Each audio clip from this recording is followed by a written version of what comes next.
at general cloud application design principles and how the application that you're deploying to the cloud differs from, the one you just run locally. And specifically, what are the approaches to changing your application and what things you need to consider in general as to how your application need to be refactored in order to be hosted on the cloud. And then we'll try to deploy our Java SE application in the Oracle Cloud environment. So let's start with looking at the general cloud application requirements. Unlike locally managed application code, the application that you can just invoke by, launching your own command line and, interacting with it through the console, cloud application would require to consider the fact that the application is not running on the same machine. So you have to access it remotely.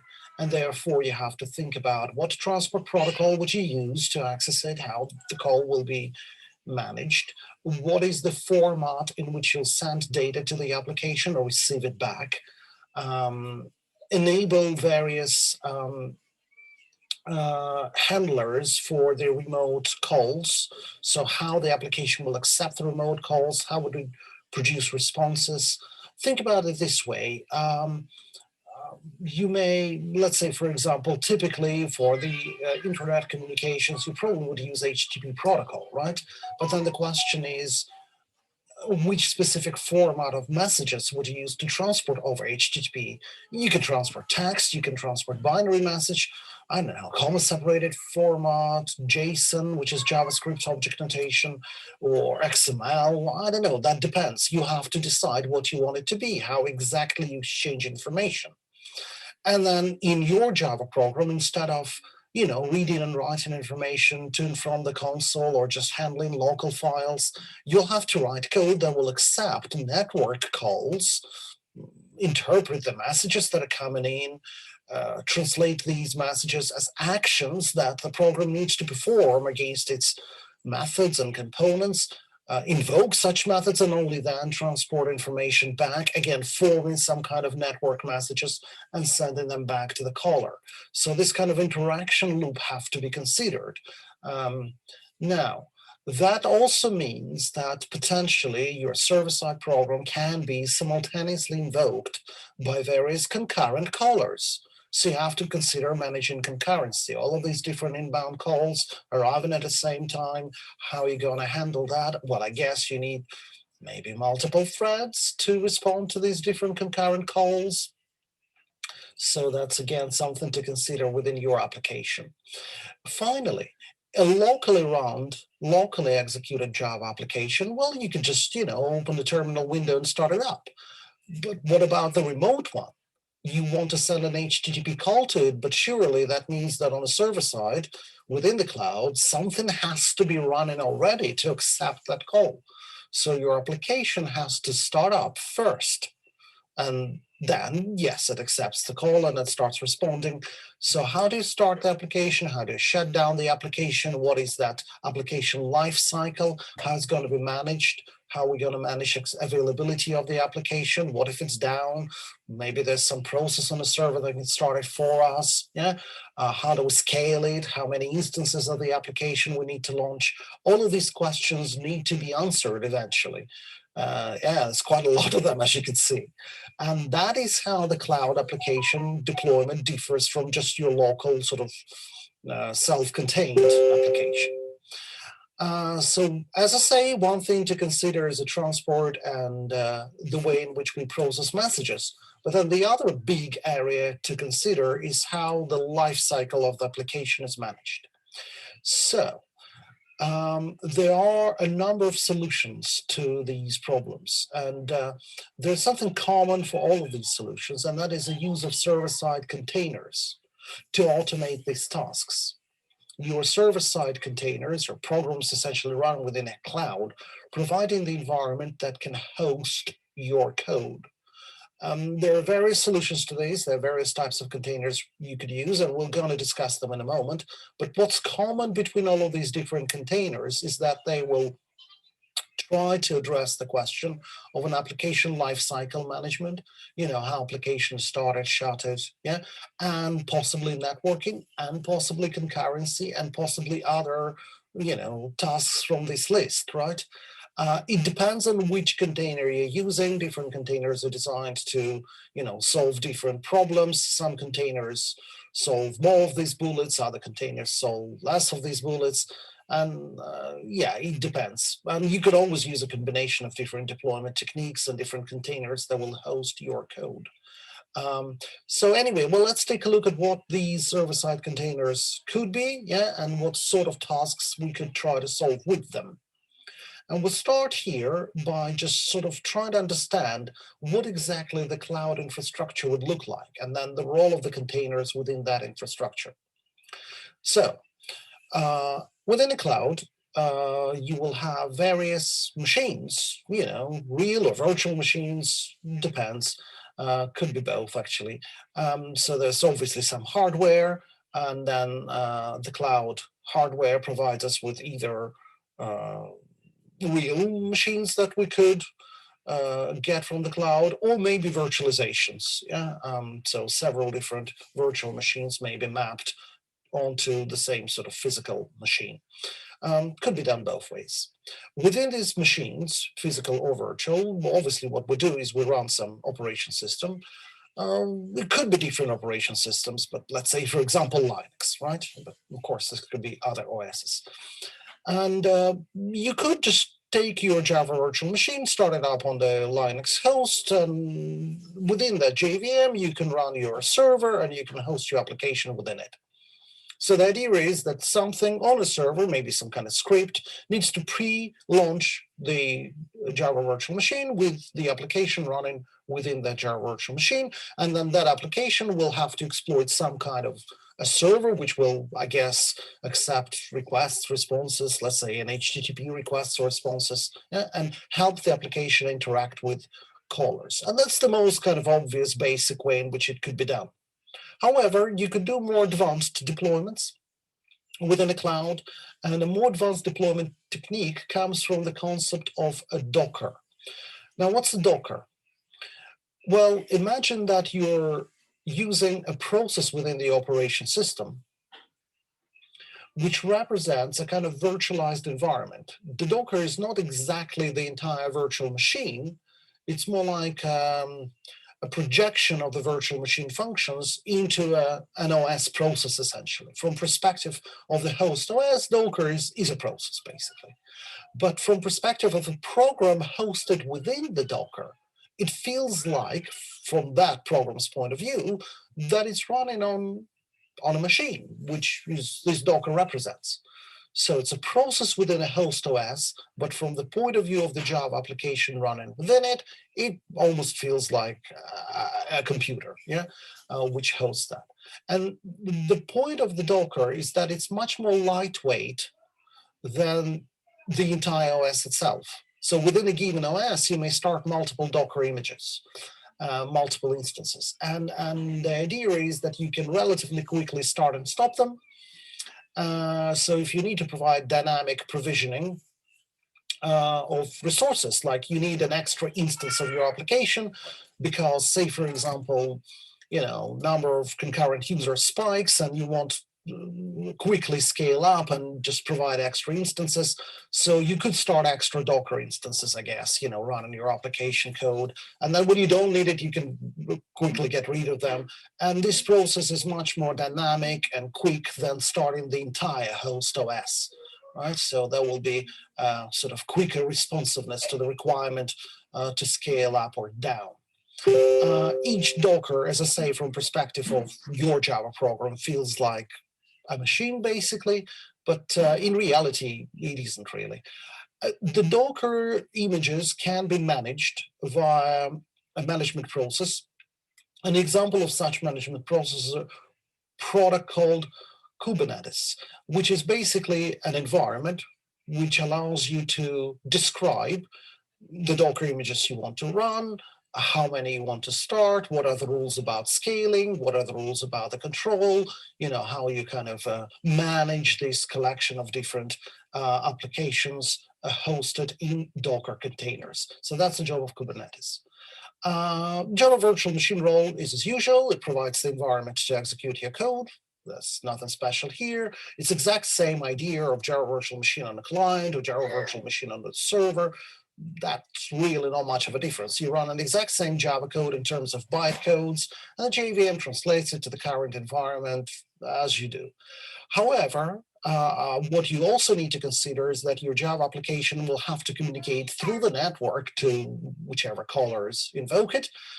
So you need some kind of server, I guess, within your Java program that will perform these communications and will automate the exchange of information with callers. So, handle inbound, say, HTTP calls, produce outbound calls, map them to different threads, I guess, as required, or, allocate resources, do the input output, write network packets, read network packets.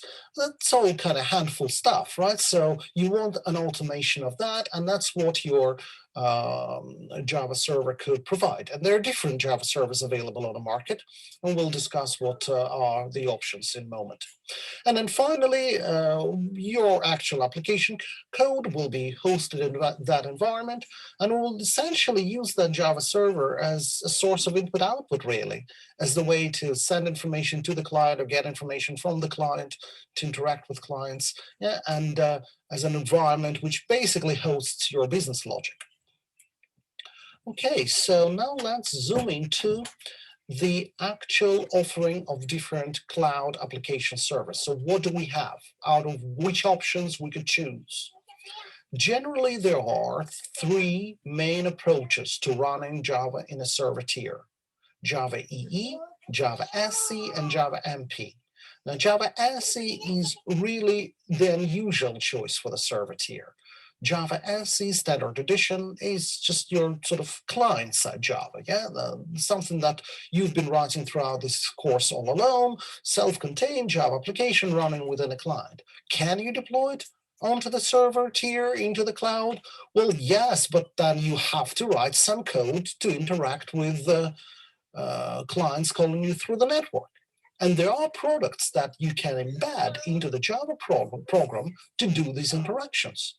So otherwise, it remains a normal Java SE program. It doesn't provide you with any, fancy hosting environment, but it can handle the network interactions with clients. An example of such a program that can be just embedded inside the Java SE code directly is Halogen Server, which is basically a product that allows you to do these interactions with client, provide limited server capabilities. And the typical use case for it is to host relatively small sort of microservice type applications, where you don't require large, complex, bloated application to be deployed, when it's fairly straightforward and simple sort of piece of Java code, which I guess that's why you're still running it in Java SE, because you don't want any kind of fancy automations around it. You just need some kind of a web server, to interact with your clients. And the Halogen SE does the job. And now another option is to use Halogen MP, or micro profile. Micro profile feels like a subset of another environment, which we'll talk about in a moment, which is Java EE. A subset specifically designed to host Java applications within a server tier. So it also comes with the with a way of hosting the application within a container which interacts with clients via HTTP. So it's basically, again, a web server, and it's designed, again, to host microservice applications, but with higher degree of automation. Unlike Java, pure Java SE environment, Java MP environment brings in all sorts of extra features from the world of Java Enterprise Edition into the world of this sort of small application hosting, into what we call microservices. Now, there are some terminologies that you observe here in the examples. So REST stands for Representational State Transfer Protocol, which is a very typically used protocol for interacting with microservices. And it's basically HTTP as a transport. Yeah, a REST protocol is just a convention how you use HTTP basically. What's a POJO? But plain old Java object, which basically means your class, just normal class, nothing special. Yeah. So POJO is kind of unspecialized, regular sort of Java class, which means it's the kind of code you've been writing all along. All you need to do is to consider how you would interpret Java calls as HTTP calls. This server, such as microprofile, or Java SE server, such as Halogen, would do the input output for you. Yeah, and you could benefit from some degree of automation of your work in terms of, server-side environment hosting, but it's not particularly sophisticated. Yeah, it's pretty straightforward, and it feels, in all other respects, it feels like a normal Java program because you got your normal plain old Java objects, yeah, as you use anywhere else. Now let's take a look at the other side of this page, which talks about the Java EE server, EE standing for Enterprise Edition.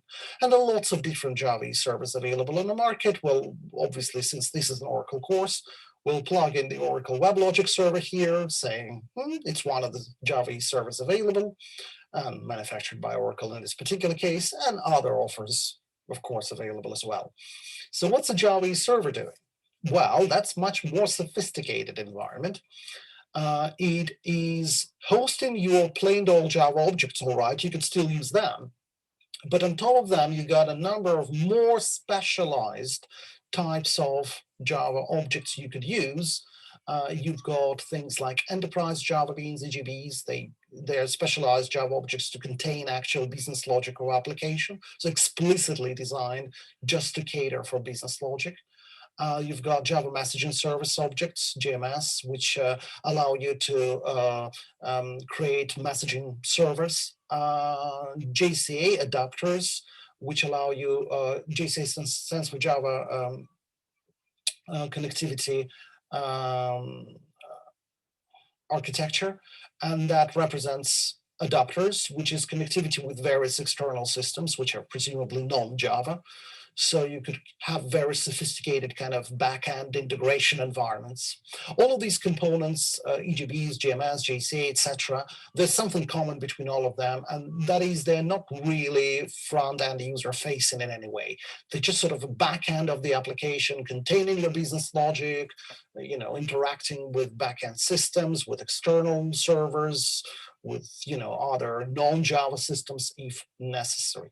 And then you've got a front-end part where you'll actually deal with interactions with your callers. And the front-end components typically would be hosted by the web container, because that's, the place where you will have all of your HTTP calls through the web, yeah? And there are, again, lots of different options here. You can use representational state transfer services, REST services, but you can also use other technologies, Java Server Pages, Java Server Faces, servlets, etc. Now, this particular course that we're studying now is dedicated Java SE.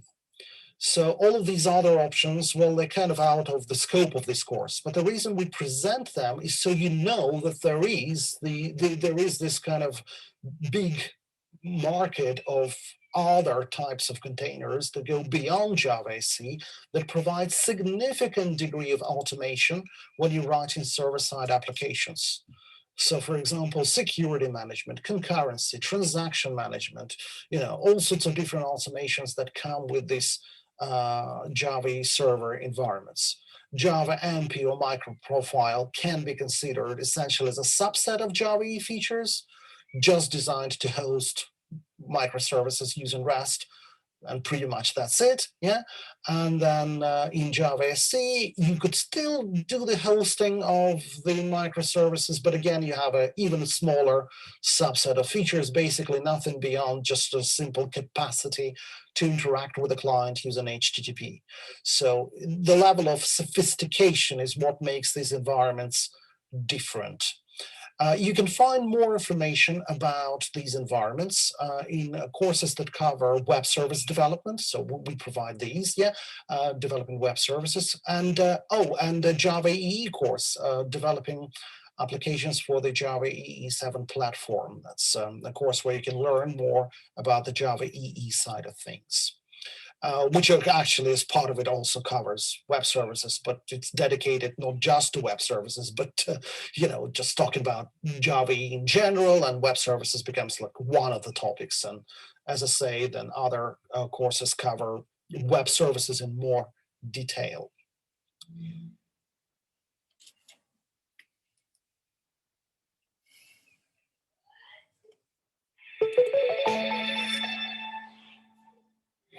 So how the actual packaging of the application and deployment of the application would differ, between sort of, client SC or server-side EE or whatever environment you choose, yeah?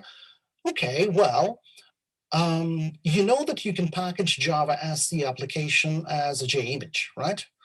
The actually same technique could be applied to Java microprofile applications as well. So it's essentially a set of Java libraries. You may pack it to JImage, but you actually don't even have to pack it as JImage, I guess. Yeah, you could just use the module path or class path, pack your code into the jar files, deliver it to the server, and run it there. Yeah, of course you can do it via JImage as well, but that depends. It's up to you.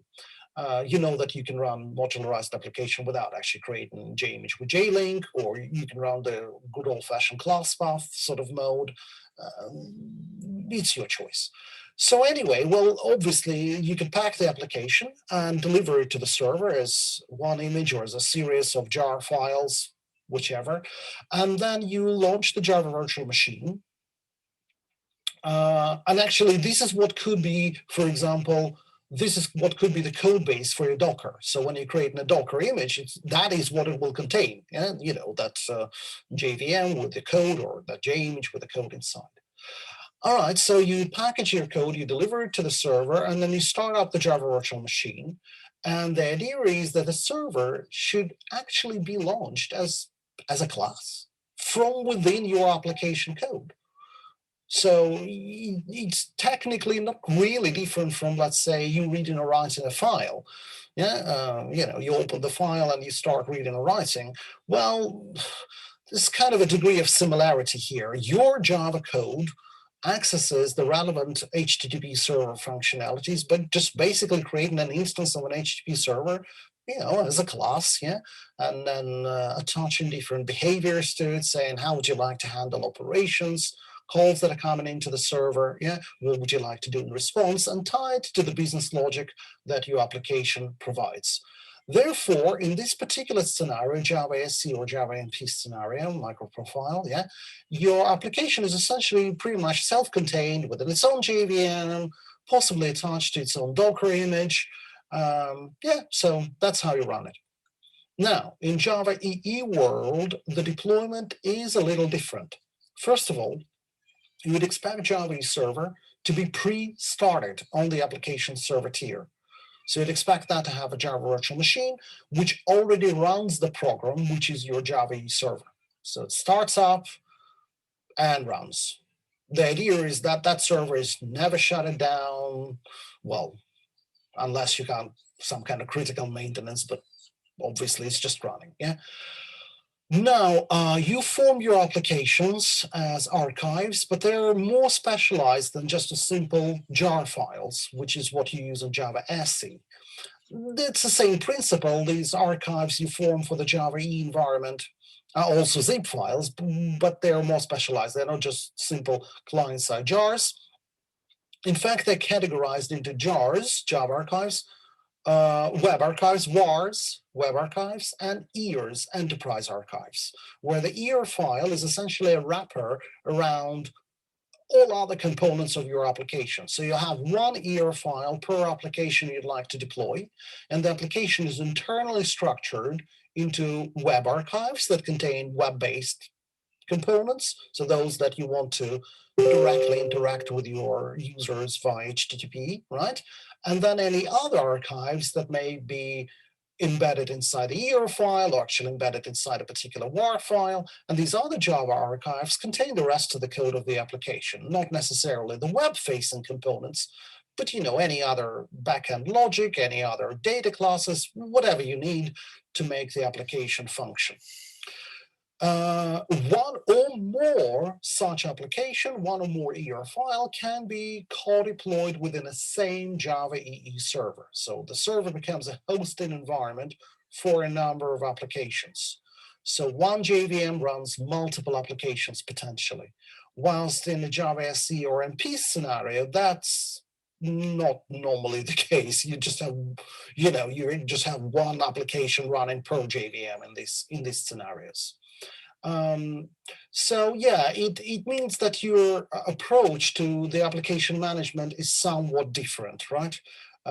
You would use server tools in a Java environment, like Server Management Console, to manage these applications, whilst in Java SE or MP scenarios, you don't really have any special tools or any special console beyond the ability of the Docker to start up or shut down the application. Well, I guess you may have Kubernetes, which manages a number of Docker images, but that's basically it, right? So there's no kind of special server administrative environment to manage the application code, because in Java SE or MP scenarios, server appears to be just embedded into the application. Whilst in the Java EE environment, server is an entity of its own, hosting the applications that you deploy to it. The actual packaging, of course, can be done whichever way you like. I mean, at the end of the day, all you need to do is just form relevant jars, or in case of enterprise applications, wars and ears, these archives need to be formed. And on command line, you just launch the jar tool and you do that, But you may automate that process, and there is a tool that is widely used on the market to automate the packaging and deployment of Java applications, and that's called Maven. And the purpose of Maven is basically this. When you use a particular Java API, and there are plenty of them, as you probably guessed, and when you go to the Java EE or Java NP world, you'll find out that there are lots of different APIs there that we didn't even touch upon in the Java SE course. So this is like an ever-expanding market of different APIs, different frameworks, different additional libraries that you may consider using. Anyway, so when you go into that world, you're kind of thinking, well, what do I need to put into my class path, or what do I need to put into a module path, right? Which are the libraries I need to use? Oh, I'm using some server. Does that server has its own libraries? Well, yes, I guess, right? Especially if you're embedding server into your application. Of course, you need to make sure you have relevant archives in your class path or module path. In the Java EE world, similar questions need to be addressed. Okay, the server is already running. You don't need to include server libraries into your class path or module path, but then there are other libraries there, like additional frameworks, I don't know, Java Persistency API, validation APIs, transaction management, you name it. There are lots of other things that the server does, and you may wish to include extra APIs and reference extra APIs from your program. So, and in turn, these APIs also have different versions. There would be all sorts of compatibility questions. Can I use API A with API B? Do they work together? If they do, which versions am I supposed to use? And that becomes a task of its own. That has nothing to do with code writing, frankly. This is just the task of managing which jar files, which libraries you use together, and how you put them together into coherent application deployment. So in a Java EE world, that's precisely the kind of thing you need to resolve when you package the enterprise archive. What do you put inside? Which other libraries you might need to use, apart from your own code, maybe some extra libraries, I don't know. Same thing you have to think about when you're packaging Java SE or NP applications, additional server libraries that you may have to carry with your class path or module path. And Maven gives you the response to this question. It allows you to automate this process. There's a repository in Maven expressed via basically XML descriptors that are saying which libraries contain which code and how they're dependent on each other. If you use library A, then you need to use library B and specific versions that are supposed to be used together. So that's just a tool that helps you to automate the production of that code. It's again, it is out of scope of this particular course, but it is covered in other training courses. So, something to look forward when you start thinking, oh, I need to take the web services class from here, continue it in another class.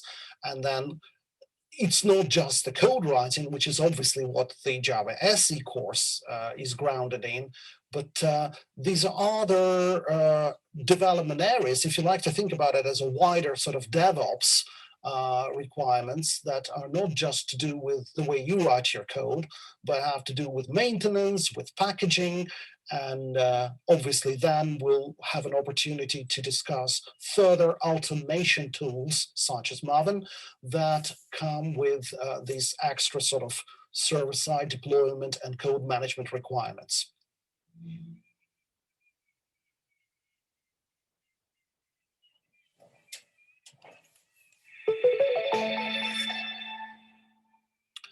Okay, so in terms of the transport protocols, right? So that's the other facet of the discussion in this lesson. One is how you host the server-side code, and the other how you actually communicate with it. You may use a variety of transport protocols, and on training courses such as Developing Applications for Java EE Platform, we have a chance to discuss other protocols like HTTP and WebSockets and RMI and JMS. There are all sorts of different protocols available. But I guess HTTP is probably the most basic, obvious, straightforward option that a lot of people would use. Hence, you need to probably be aware of some HTTP basics, right? So how does the HTTP protocol actually function? Well, it functions in what we call request response mode. So your client can send a request and then get a response. The requests and response in HTTP are basically messages, just text, just text. But they do contain certain characteristics that we need to highlight. First, the request will be sent to the server using one of HTTP methods. And there's some examples here: get, post, put, delete, and there are actually other HTTP methods. Again, in follow-up training courses such as the web service class or Java EE class, you have a chance to explore that in more detail. But anyway, so for example, if you just open a browser and you type the URL in the browser address bar and just press enter, well, by default, that will send a request using method get, right? But then there are other operations, and they treat the way you send requests from the client to the server in slightly different fashion. Such as, for example, in a method get, if you have any parameters, they essentially passed as part of a URL, but in the methods, let's say post or put, the data is also passed in the packet body, in the actual HTTP packet body when you transmit the request. So a slightly different way of wrapping up information and sending it to the server, but most importantly, it comes with this, verb that indicates the action, right? Get, post, put, delete, etc. So you're saying, what do you want to call, which URL, etc. Now, the server responds to you, and one thing the response will contain is a response code, status code. So the status codes represent the nature of the response. For example, 200 code stands for OK response, 4 for not found, like you call the page that doesn't exist. The server will respond with that. So the codes may indicate the nature of response, what exactly happened on the server, to let you know, the server's reaction. Then both requests and responses may contain additional headers. So, for example, say for example, you're sending response. There are request headers as well, but regardless, in this particular case, the example shows response. So headers that indicate like when the response was produced, maybe useful for caching reasons. I don't know. What else? What is the content type? Is it HTML? Is it plain text? Is it picture? What you get from the server? The length, the size of the response, and suppose the actual body, the actual content. that the server produced. The presence of the body is not always the case because, well, it depends upon the status code, I guess, right? And also the nature of the request. If you're asking something to be downloaded from the server, I guess you expect the body. If you have a status code of OK, then presumably the server generated some content. But then maybe your request didn't ask anything from the server, or maybe the response was like 404, page not found, and you don't expect a response to contain the actual content, right? Because you're kind of indicating, sorry, you can't produce that content, right? So the actual presence of the body in the request or response depends both on the type of HTTP request you submitted and on the status code of response, whatever the body is actually even required, maybe not. Yeah. Anyway, well, that's kind of the gist of the interaction between client and server. The connection between client and server lasts for a very short time, only between the point when a server submits a request and client submits a request and a server produces a response. Then the connection is essentially dropped. Next call from the client will practically be another connection. And every such interaction is basically an exchange of requests and responses between the client and the server.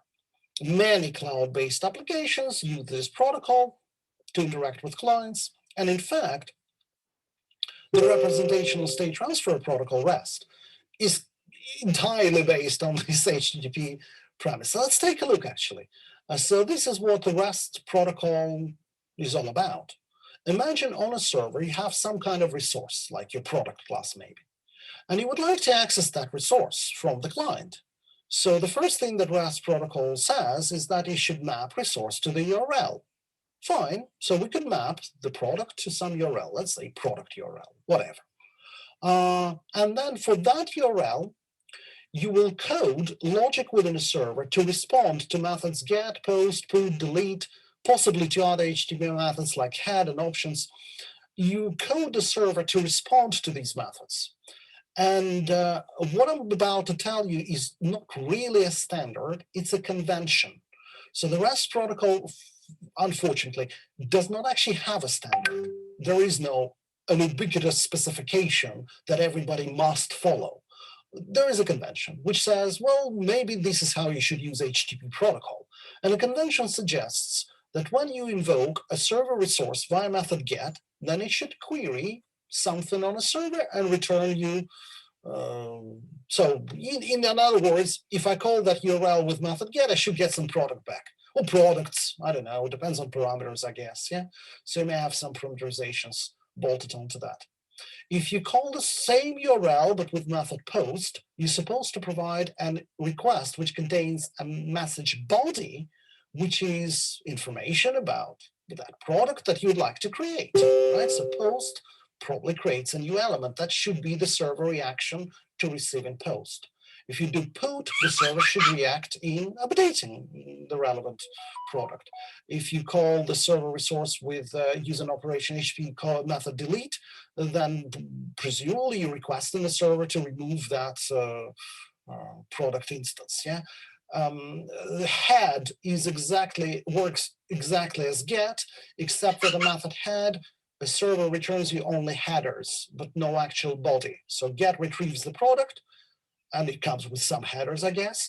And head method, if you call it on the same URL, should return you only headers. And typically the way you use head method is to do cache control. So if you received some product information before, and one of the headers states the time when it's valid, yeah, then you can call the same URL again with method head and compare the time, basically. Just look at the timestamp and see if the content you have already received through earlier call using method get is still valid or not. That's kind of a typical use case for the head method. Options method may be used to retrieve information about other methods. So when you call that URL, how do you know what it's doing? So you can call it with method options, and it may respond to you with, oh, I'm doing this on method get, I'm doing that on method post, etc. Right? So information about how the service interprets these methods. But unfortunately, as I say, there is no actual standard that says that each and every REST service uses these HTTP methods in exactly that way. Yeah, it's a convention rather than an entrenched rule, right? So But many services follow the convention. Not all, but many do. Yeah. So there's a good probability when you invoke in some REST service, this is how it will work. Otherwise, you have to do a bit of guesswork, ask the server provider for documentation, and figure out how exactly the service works. When it comes to the data structures that you transmit for these methods, get, post, put, delete, etc., well, there's again, REST service does not prescribe what that message formats should be. Could be anything really. It could be plain text, it could be XML, but actually on many occasions, REST services are invoked from clients running within a browser. And the clients that are running within a browser have something in common. They're very much likely to be written using a programming language called JavaScript. And JavaScript has nothing to do with Java, by the way. It's a completely different programming language. It's actually a variant of Lisp rather than variant of Java, but it has a strange history where some actually allowed to use Java trademark for completely different programming language, which is very odd. But anyway, JavaScript language running within browsers, it uses the data representation called JSON, JavaScript Object Notation. And if that's the case, if you're using JavaScript client, essentially, which you're very likely to use with REST services, then probably it makes sense to transmit messages between the client and the server using the notation that is natural and native to that client, which is JSON. But you're not actually required to do that. Your REST service may use any data format you fancy, whatever you like. So JSON is one of many options, but it's a frequently used option. Simply because of the nature of your client. Yeah, it's likely to use JavaScript, but again, not always. You may write clients in other languages. That's up to you. Okay, so that's what you expect REST services to feel like, really. Yeah, a resource mapped to the URL, exchanging information with the client via HTTP protocol, interpreting HTTP methods, these verbs, yeah, as some actions that this server-side resource should handle, and exchanging information with the client in some data format. You have to figure out which one you would like to use. Well, let's take a look at how that server-side code that handles the HTTP calls and response to them can be written. This example uses the Halogen SE as our environment, and the examples with MP microprofile or EE servers you could find in, as I mentioned before, other courses such as Java EE development or the web services development. Anyway, so in this example, we're just doing the kind of basic Java SE environment code, and it's literally the kind of stuff you can just put into the main method of your Java program, right? It's just that instead of using, say, console or local files, you're channeling your input-output through the web server. In this case, the web server provided by Halogen. So we start by creating. Well, actually, let's take a look at the end of this code. We end with creating a web server instance and starting it. So your program starts up the server, right? What do we need to do to achieve that, to start the server? We need to provide two things. We need to provide a configuration, which describes, the IP address or host name to which the server is related and the port number on which it listens, right? And the routing component. Well, a routing component is a description of how we would like the server to respond to methods get, post, delete, whatever. Yeah, all the HTTP methods. So the routing component will have a registry of a handler per method per URL. So for example, in this case, we're saying, if somebody calls us for the method get and they call that particular URL and the URL say product and then it has some parameters maybe, yeah, and then you can have an equivalent for post, put, delete, head, options, and other methods. So you could have a method here, you could have URL, and then you have an association of that URL with an actual handler. What's the handler? Well, handler is a place where you write your business logic. Or better say, it's a place that where you write the interaction logic with HTTP request and response, and you invoke your business logic from that place. I guess your business project will still be in your other classes like that. I don't have the actual code here on the page, but suppose there's some product manager class, you created a PM instance of that, and you call your find product method. This is your business logic. But as you can see, it's wrapped up into this handler, right? Which places the code around it to actually consider HTTP inbound and outbound interactions. The handler is basically an implementation of a functional interface, which is, it's a variant of big consumer. It's a functional interface that's big consumer. So you got two parameters, a server request, server response, representing inbound and outbound direction of the communication. You can implement it just as a lambda expression, as you can see in this case, or you can write a separate class, essentially implementing handler interface, which in turn, as I mentioned, is a big consumer variant. So what do? You get your parameters from the request. Yep, that's my ID parameter right here. And you decide what you want to do with that parameter. In this particular case, I'm just parsing it as if it's an int. Well, presumably it is. And then I use that to query my product. But as I say, if you're doing methods like post, put, delete, there are other actions you can perform. You can update things, you can create new products, you can remove them, whatever you need to do. You need to consider how you interpret the actual inbound and outbound messages. But in this particular case, I choose to interpret them as just text plain. So hence, that's why my product is just converted to string as is. Again, in a real world REST service scenario, that will be more sophisticated than that.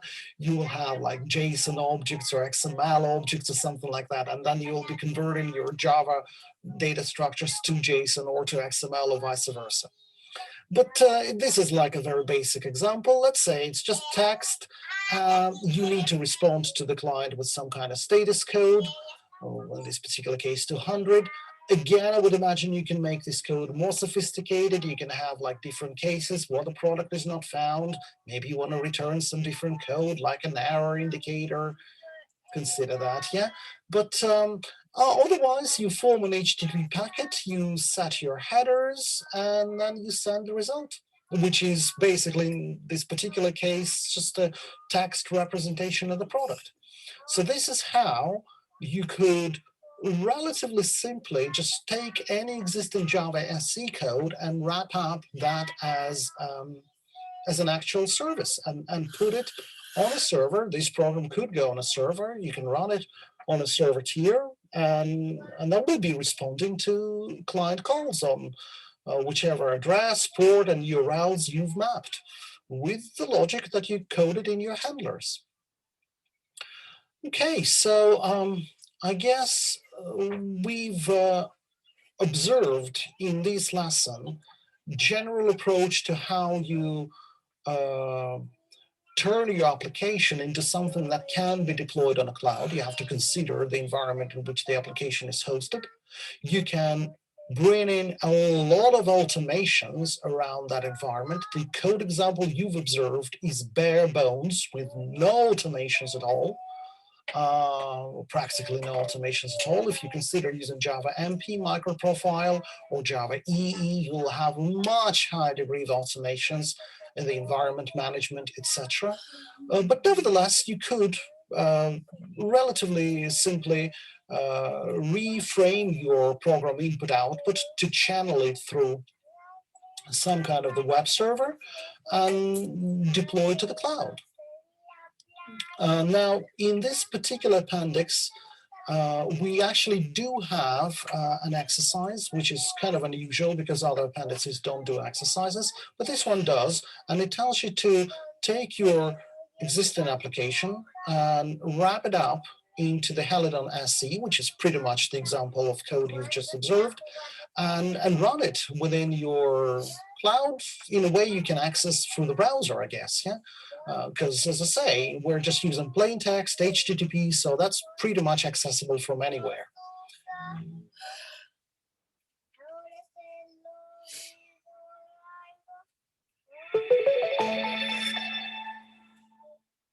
Let's take a look at the practice for Appendix E, which talks about Oracle Cloud deployment.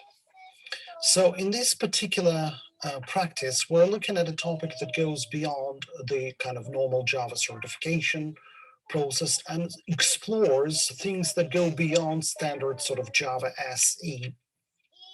What we're trying to do is enable our application deployment as a web server. We're using Halogen SE. Halogen is a product which implements a web server for Java and can handle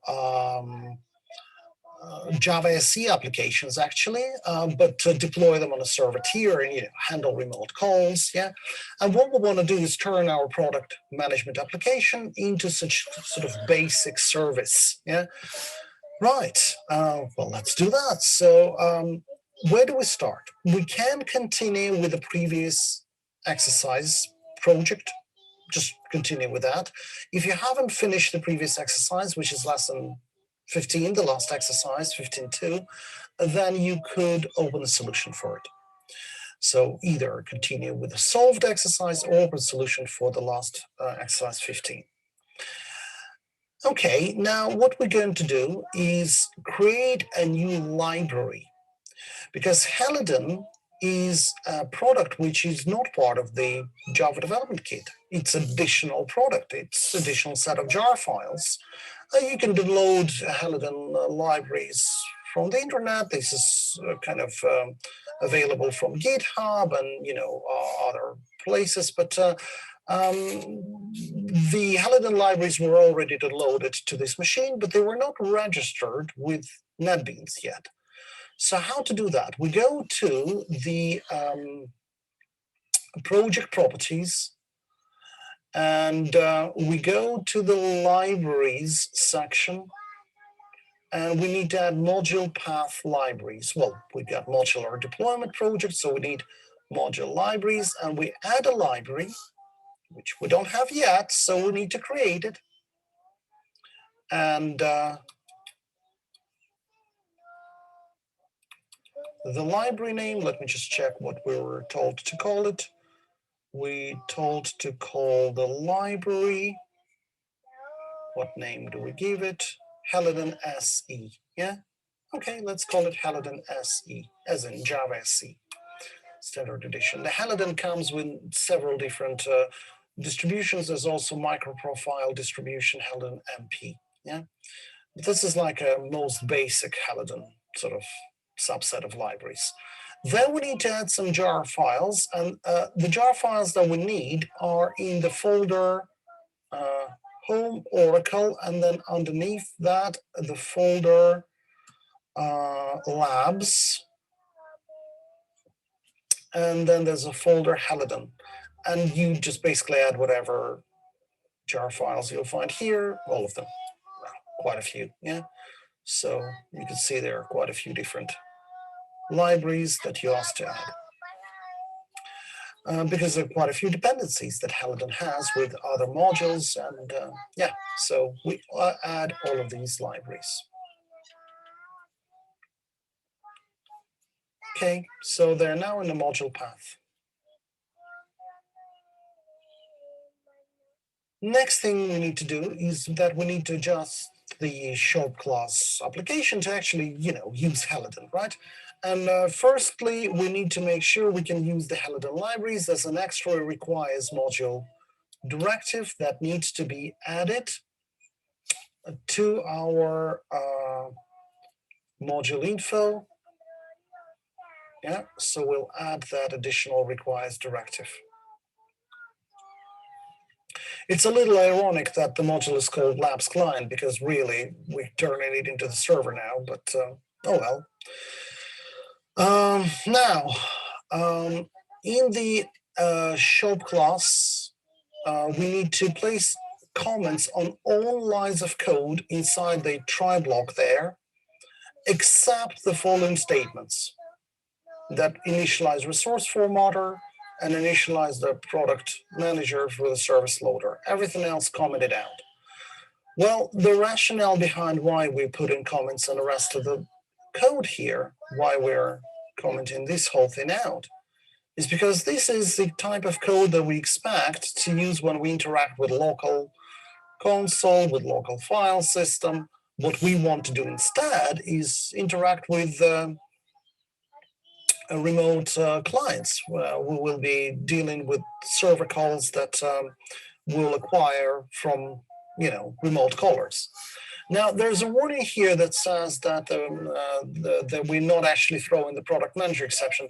We'll deal with that warning later, so we'll come to that in a moment. Okay, now what do we need to do next? We need to configure Halogen Server that we will launch eventually. So to configure the Halogen Server, let's do the server configuration object. So the logic goes like this. We have the server configuration. We call the builder on the server configuration. And then we invoke the bind address to get access to the internet address of the current machine. And then we also bind it to the port 4x8, and we complete building the configuration. So align the code whichever way you like it to be aligned. And let's do some import statements. We need to import internet address, and we also need to import. Now, here's the thing. It doesn't show the server configuration as an importable option. Well, looks like a bug again in NetBeans, because NetBeans doesn't realize we've included the requires IO Halogen server here. This inclusion has not been probably realized by NetBeans. So just hit the rebuild all button first. Just rebuild it, yeah? Okay, and hopefully, yeah, there you go. Add an import appears, yeah? So again, this is unfortunately a bit of a bug with this particular version of NetBeans. Oh well, yeah. So we're getting the local host from the internet configuration, and we get an import number, and we now have appropriate server configuration imported. That's fine. So if you keep getting this error, just hit rebuild button and we'll be okay. Now there is one more thing that we need to sort out. There's an unreported exception here, a known host exception. That's from this method. And obviously what we need to do next, once we've sorted out all imports, then we need to add the catch clause. We already have a try catch block, so we just add an extra catch clause to that. Yeah, add a catch clause. And if you scroll down, we'll have an extra catch clause here, catching a known host exception. Again, for now, ignore the warning with this catch. Yeah, we'll sort it later. Okay, so we're catching this unknown host exception. That's fine. Now, now we need to create a routing object. The routing object allows us to handle incoming calls on different HTTP methods. You could say how to react to any HTTP method, how to react to get method, how to react to post, put, delete, whatever. Yeah. This is just a pattern of code. We'll need to add here URLs and handlers, but that's generally what you need to build, right? So the routing object goes into this shop main method. Okay, format it nicely, and then we will, in a moment, build logic for the any method and for the get method.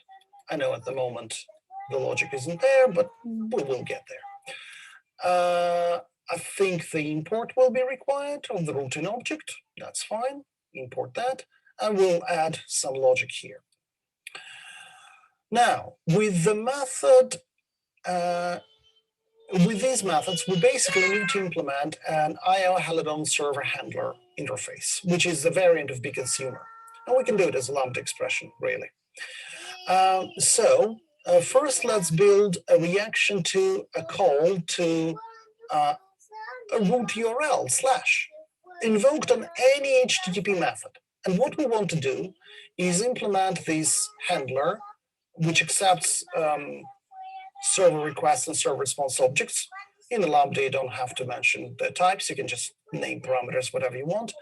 And what we want to do is respond to the client with a status code 200 and send a message. Just what is the intended use of the service? And the intended use of the service, according to the message, is to specify the product ID and get information about a product in return. So this is the reaction to the method any. Okay. So we have here the logic that basically responds with the status code and sends the text message. And that's it. That's for the method, a call on any HTTP method on the root URL. The next one will sort the get method.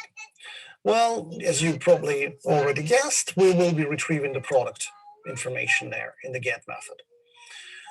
So we need a parameter in the URL, which will correspond to the product ID, and then a Lambda expression, which will handle that ID and query the product. The Lambda expression still needs to be built, but we'll come to that.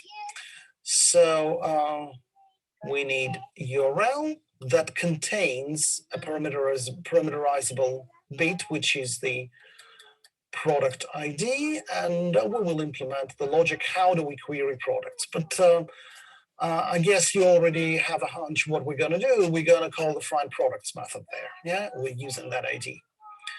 But there's some extra stuff that we need to consider. First of all, let's reserve a string variable that will just reference null for a moment. And that's where we'll store the result of querying the product. And then we need an extra try block, and it will become apparent why we need try block in a moment. But anyway, we need a try block, and in this try block, we call the find product method. What do we pass as an argument? Well, we pass an int. But what do we get as parameter? We get this ID, and that's string.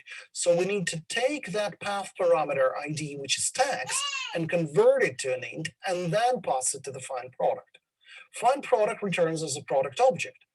But then we convert it to text, and that's when we eventually intend to return to our HTTP caller, the text of that product. Yeah. Okay, so that's what we're adding to this Lambda expression, and we add in here the try block, and we populate in the result variable with whatever find product method returns. But converted to string, obviously. And that would be the end of the try block, but you notice that we still don't have a catch. See what the try block, the reason for the try block is because the find product method apparently throws us product management exception.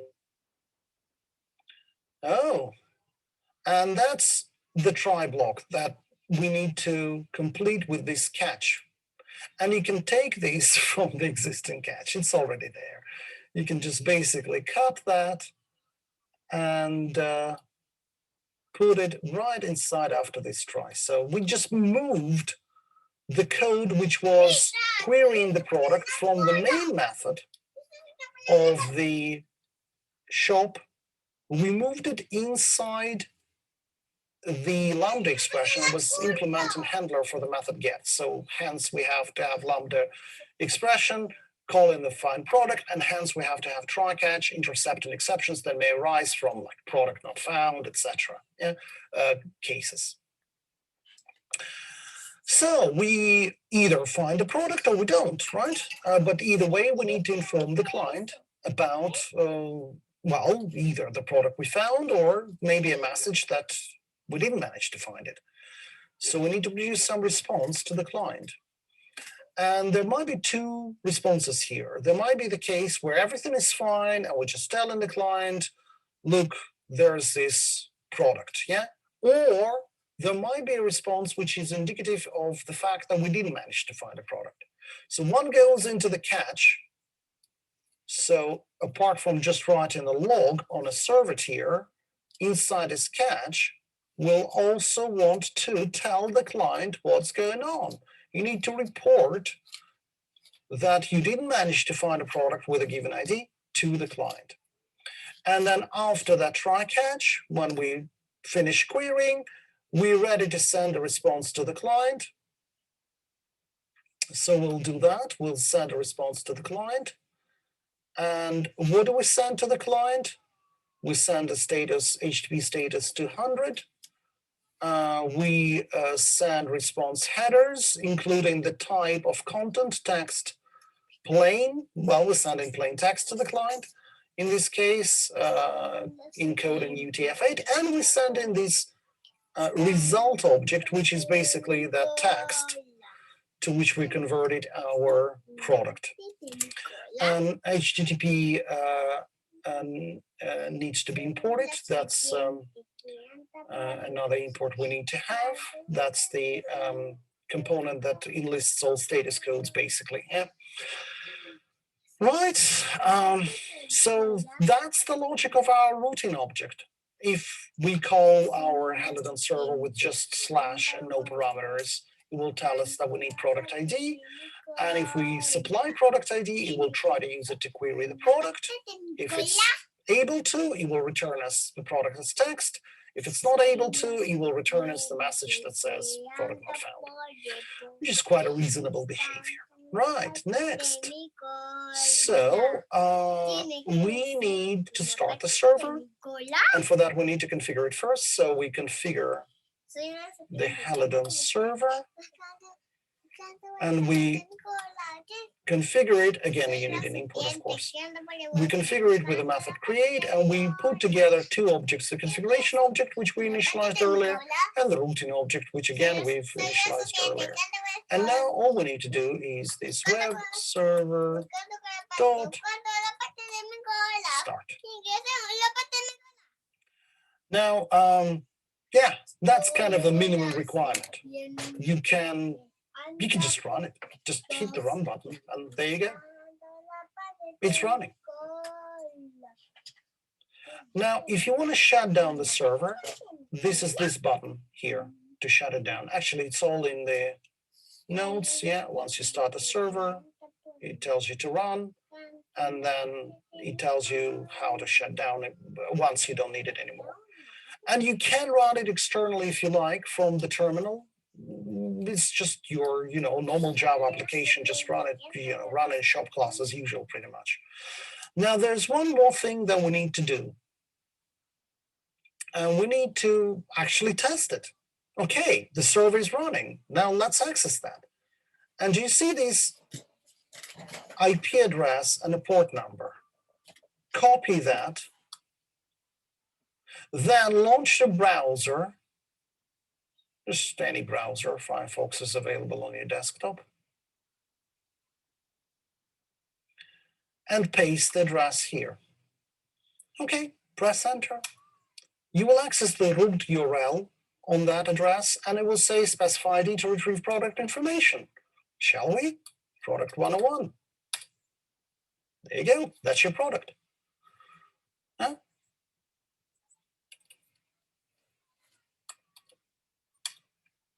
That's another product. And that's non-existent product. We tested all the cases. There you go. As I say, you can launch this application from outside of NetBeans through the terminal if you like. This is now self-contained, modularized application. When you're getting the non-existent product, the error handler here actually prints the information to the console, yeah. But otherwise the server runs as normal, yeah. So that was caused by us querying the product 42 not found case, because we have this logger writing extensive trace. We could shorten it and not write this extensive trace, because frankly, why panic about a particular product not found? I mean, it's not in your exercise, but that's probably a more appropriate level of logging, yeah, for the situation when a product not found. There's really no panic that should occur in a server. Just stop the server first, right? It's still running, because we could code the logic here that reacts to some event and call the stop method, but we just terminate in Java runtime instead. Anyway, just run it again, and do some more testing. So okay, that's product found, and let's do the product not found again. Do the erroneous product code, and you can see that we have way shorter message printed in this case, just an info message, which probably is more appropriate in this situation. But if you need full trace for like testing reasons, to understand what's going on with your request, then of course you can, in this logger, enable more detailed logging if you want to. That's entirely up to you.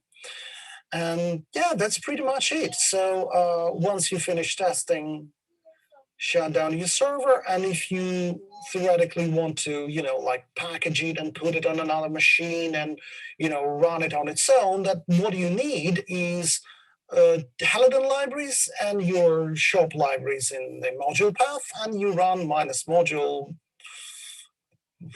client shop. Yeah, that's start up your server. Yeah, it will start up your server. You can just put all the components inside the same folder, and yeah, and just put one folder in the module path. Just put all these jar files that constitute the Halogen library and your own jars that contain your modules, and that's your distribution of code. Great. So make sure you stop the server when you're not running. And remember, if you want to launch it externally, also you cannot really launch two different copies of the server that are linked on the same machine, that are linked to the same port number. So if you want more copies of the server on the same VM, just make sure that each copy uses different port. Which I suppose all of these things like, which IP address you bind into, which port you bind into, these are all configurable things in theory, and you could not hard code them like in this example, but pick them up from the configuration, I guess. Yeah. Well, this is a very basic form of cloud deployment, of running something in a server tier. And the reason why it's so basic is because we're really just acting based on the knowledge we gained through the Java SE, Java Standard Edition training. In reality, if you want to write more complex and more advanced server-side code, then you probably need to look into Java Microprofile, Java MP, or maybe Java EE, Enterprise Edition, which is defining significant amount of automations around the server-side code for you. But in terms of this particular exercise and this course, well, that's really it. You can learn more about the cloud deployment, about Java EE, about web services from other courses in Oracle curriculum, such as Developing Web Services course or Developing Java EE Applications courses. Right, that is it.